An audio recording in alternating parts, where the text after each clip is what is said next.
Assalamualaikum dan salam Sarawakku sayang, bersama saya Mariam Zanaria Ibrahim. Tumpuan berita, Kejohanan Tinju Terbuka Sarawak 2022 merupakan platform bagi melahirkan generasi peninju baru yang berkelas dunia sekaligus mengangkat nama Sarawak di pentas global. Menteri Belia Sukan dan Pembangunan Usahawan Sarawak, Datuk Seri Abdul Karim Rahman Hamzah, kejohanan sama juga akan memberi peluang dan pendedahan perlawanan kepada peninju sebelum Kejohanan Sukan Malaysia SUKMA di Kuala Lumpur kelak. Menurutnya, kejohanan berkenaan juga menjadi platform bagi memilih peninju terbaik di setiap kategori untuk diserapkan ke dalam pasukan tinju negeri. Kejohanan ini adalah sangat penting untuk memberi pendedahan perlawanan kepada peninju-peninju sebelum kejohanan Sukan SUKMA yang akan diadakan bermula pada 16 hari bulan September ini. Selain daripada itu, kejohanan ini juga akan membantu mempromosikan sukan ini di kalangan penduduk-penduduk tempatan, terutama sekali belia-belia, untuk memupuk minat mereka untuk terlibat dalam sukan tinju dan seterusnya membantu pusat pembangunan tinju negeri untuk mengasah bakat-bakat baru dalam sukan tinju sehingga melahirkan legenda-legenda seperti Sampah Putih dan bintang baru yang baru kita temui. Jika naik seperti Nigerian ataupun Hilang. Beliau berkata demikian semasa menyempurnakan penutupan Kejohanan Tinju Terbuka Sarawak 2022 di Kompleks Sukan Seri Aman pada Ahad. Kejohanan Tinju Terbuka Sarawak 2022 telah berlangsung selama 6 hari iaitu bermula pada 15 hingga 21 Ogos 2022 melibatkan 23 pasukan dari Semenanjung Malaysia dan Singapura. Sementara itu, beliau yang juga Menteri Pelancongan, Industri Kreatif dan Seni Persembahan Sarawak memberitahu sukan tinju dan sukan-sukan lain juga dapat dijadikan produk pelancongan di negeri ini. Hadir sama dalam program itu ialah Timbalan Menteri Pendidikan, Inovasi dan Pembangunan Bakat Sarawak, Perangkap Adun Simanggang Datuk Francis Harden Hollis, Adun Lingga Dayang Nur Azah Awang Sohor, Setiausaha Tetap Kementerian Belia Sukan dan Pembangunan Usahawan Sarawak Nancy Jolhi, Timbalan Residen Seri Aman, Merangkap Penasihat Kejohanan Tinju Terbuka Sarawak dan Remaja Tertutup 2022 Elvis Didit dan Presiden Persatuan Tinju Negeri Sarawak Sabah Datuk Rahman Lariwu. Paparan seterusnya, Kerajaan melalui Kementerian Pelancongan, Seni dan Budaya Malaysia telah melaksanakan insentif pakej pelindungan rakyat dan pemulihan ekonomi pemulih bagi membantu usahawan kraf di seluruh negara. Menterinya Datuk Seri Nancy Shukri memberitahu inisiatif tersebut adalah berbentuk bantuan kewangan sebanyak RM1,500 seorang. Menurut beliau, kerajaan telah menyediakan peruntukan sebanyak RM9 juta untuk insentif pemulih industri kraf pada tahun ini di mana ia akan dimanfaatkan oleh 6,000 usahawan kraf di seluruh negara. Beliau berkata demikian ketika ditemui media semasa majlis penyerahan bantuan pemulih di Rumah Rehat Seri Simunjan pada Ahad. Dalam pada itu, beliau yang juga ahli Parlimen Batang Sadong berharap inisiatif ini dapat memberi motivasi kepada golongan tersebut untuk terus menjalankan perusahaan kraf. Difahamkan seramai 26 usahawan kraf telah hadir untuk menerima insentif pada majlis tersebut, manakala secara keseluruhannya 1,097 orang dari seluruh Sarawak akan mendapat manfaat daripada bantuan itu. Beliau menambah kerajaan turut melaksanakan inisiatif Cakna Craft yang bertujuan memberi pengetahuan dan pendedahan berkaitan teknik, bahan dan proses asas dalam penghasilan produk kraf tempatan di peringkat akar umbi khususnya bagi para pelajar sekolah rendah dan juga sekolah menengah. Dalam perkembangan lain, Datuk Seri Nancy menyeru rakyat di kawasan Parlimen Batang Sadong harus bersiap sedia merebut pelbagai peluang ekonomi dari kemasukan pembangunan dan kemajuan yang akan dibawa di kawasan itu. Jelas beliau gandingannya bersama Ahli Dewan Undangan Negeri Adun Simunjan Aula Dris serta sokongan daripada Premier Sarawak, Datuk Patinggi Tan Sri Dr. Abang Abdul Rahman Zuhari Tun Datuk Abang Openg telah merubah lanskap pembangunan di situ. Tambahnya, kementerian beliau mengadakan pelbagai inisiatif bagi mewujudkan lebih banyak tarikan baru di Simunjan seperti mengadakan bengkel dan latihan bersama ejen pelancongan, pengusaha homestay, program volunteerism bagi meningkatkan kesedaran serta menggalakkan penglibatan masyarakat dalam pelbagai aktiviti sukarelawan berteraskan pelancongan.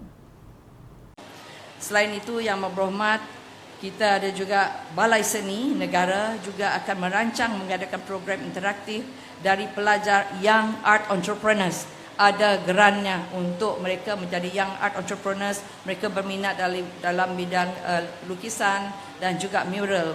Bersama komuniti di Padang Sentral, kita akan lakukan di sini, di Padang Sentral.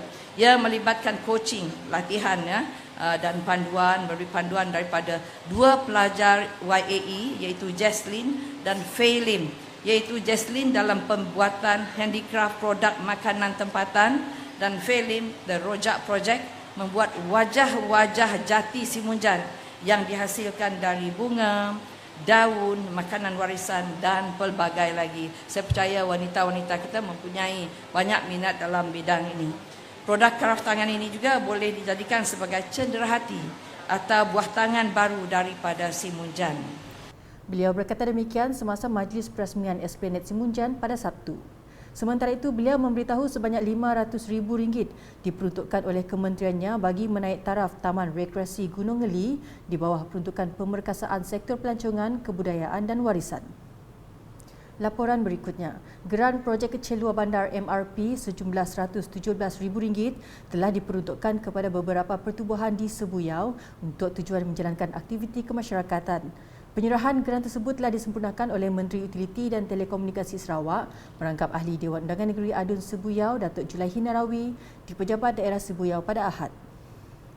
Geran disampaikan kepada 9 penerima yang mewakili pihak Jawatankuasa Kemajuan dan Keselamatan Kampung JKKK, Persatuan Kebajikan dan juga Pertubuhan Bukan Kerajaan NGO untuk membantu pertubuhan-pertubuhan berkenaan menjalankan aktiviti yang mampu memberi manfaat kepada pembangunan sosial di kawasan masing-masing. Selain itu, Datuk Julaihi berkesempatan menyampaikan bantuan dana pendidikan kepada 12 anak-anak tempatan Sebuyau yang telah berjaya melanjutkan pelajaran ke peringkat lebih tinggi. Di Miri pula, pemberian projektor pintar kepada sekolah-sekolah menengah dan rendah di bahagian berkenaan adalah untuk membantu memudahkan proses pengajaran dan pembelajaran di bilik darjah. Menurut Menteri Pengangkutan Sarawak Datuk Seri Lee Kim Shin, ini adalah cara semasa yang digunakan dalam pendidikan pada dunia teknologi digital masa kini. Mungkin satu caranya kita boleh membantu para guru kita di mana guru hari ini perlulah menggunakan cara mengajar dengan cara yang menggunakan teknologi maklumat using ICT. Itu mungkin satu cara yang boleh mengurangkan juga tekanan atau beban. Beliau berkata demikian semasa merasmikan Kesatuan Guru Sarawak di majlis penyerahan projektor pintar kepada sekolah di bahagian Miri pada Sabtu. Dalam pada itu, Datuk Seri Lee yang juga Ahli Dewan Undangan Negeri Adun Senadin berkata, pemberian projektor pintar akan dapat meningkatkan aktiviti pengajaran dan pembelajaran sesuai dengan keperluan teknologi pada hari ini.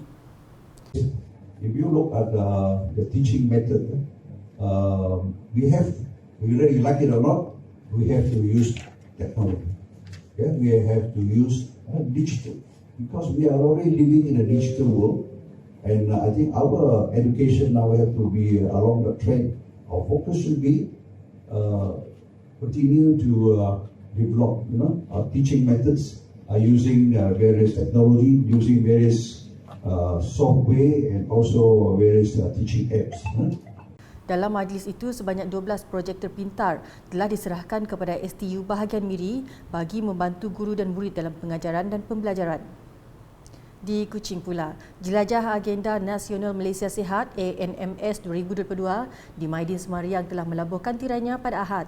Timbalan Menteri Utiliti dan Telekomunikasi Utiliti Datuk Dr. Abdul Rahman Junaidi berkata, matlamat ANMS ialah untuk menjadikan keluarga Malaysia sihat sejahtera tercapai melalui program-program yang telah dilaksanakan.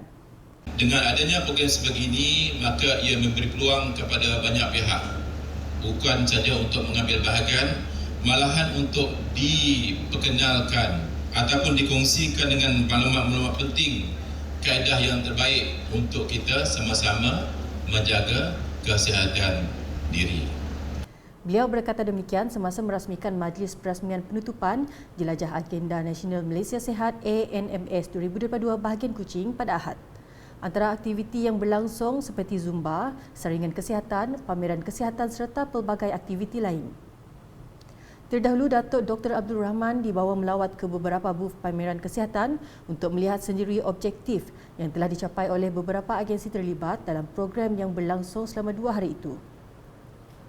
Dalam majlis sama, beliau turut menyampaikan hadiah kepada para pemenang aktiviti yang telah dijalankan selama program itu berlangsung. Sedikit berita sukan. Impian atlet Muay Thai remaja Sarawak Muhammad Johan Ghazali Zulfikar untuk meletakkan nama sebaris dengan jago Muay Thai dunia akhirnya menjadi kenyataan selepas berjaya muncul juara kejohanan Muay Thai Remaja Dunia IFMA 2022. Dalam aksi final di Pusat Konvensyen Sunway Pyramid, Petaling Jaya, Selangor pada Sabtu, Muhammad Johan yang mewakili Persatuan Muay Thai Malaysia PMM Malaysia A menumbangkan atlet Rusia Rustam Yunusov bagi kategori 14 hingga 15 tahun bawah 60 kg dengan kiraan mata 2018. Lebih manis apabila pelajar Sekolah Menengah Kebangsaan SMK St. Thomas Kuching itu turut dinobatkan Best Boxer Outstanding Male Athlete Award susulan kejayaannya itu. Sementara itu, adik Muhammad Johan, Muhammad Mikael Ghazali Zulfikar juga mewakili PMM Malaysia A pula memenangi emas dalam kategori IFMA World Muay Thai Grand Slam Junior 12, 13 remaja lelaki 36, 40 kg. Malah beliau turut menyumbang gangsa dalam kategori Junior 12, 13 remaja lelaki bawah 40 kg. Seorang lagi atlet remaja Sarawak yang turut bertanding di bawah tiket PMM Malaysia A, Texas Jeremy Low, menyumbang perak selepas tewas pada aksi final kepada Sarkan Alberov dari IFMA. Sementara itu, aksi atlet perempuan Sarawak tidak kurang hebatnya apabila pasangan adik-beradik Nur Afiqah Musfirah Baharom dan Nur Arifah Mahsunah Baharom berjaya menyumbang perak dalam kategori Muay Boran MAE Muay Open kategori. Sementara Nur Haina Aisyah Muhammad Haikal Jenil meraih perak dalam kategori IFMA Youth 30 kg. Ketika dihubungi, Presiden Persatuan Muay Thai Negeri Sarawak PMNS Haji Jumaat Ibrahim berkata kejayaan atlet-atlet remaja itu membuktikan Sarawak mampu melahirkan bintang Muay Thai ternama yang sebaris dengan atlet peringkat antarabangsa. Sekian edisi Tengah Hari bersama saya Mariam Zanaria. Berita lebih lanjut boleh didapati di semua platform media sosial UKAS termasuk portal ukas.sarawak.gov.my dan UKAS channel di YouTube. #menyebar fakta, salam UKAS.